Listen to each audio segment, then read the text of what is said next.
Knowing how to change a tire is a pretty useful trick and tip when it comes to being a mountain biker.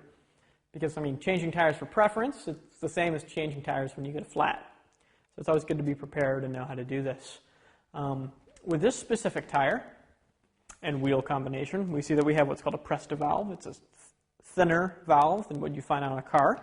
And instead of having a valve cap to keep it closed, there's a little threaded nut, which, as you can see, the valve is closed. If I push down on it, no air comes out.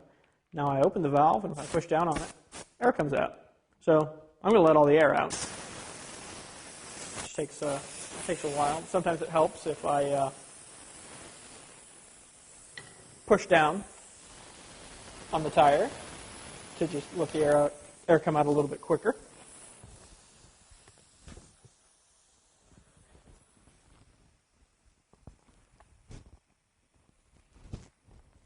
You can hear it still coming out. Looks like we're pretty good.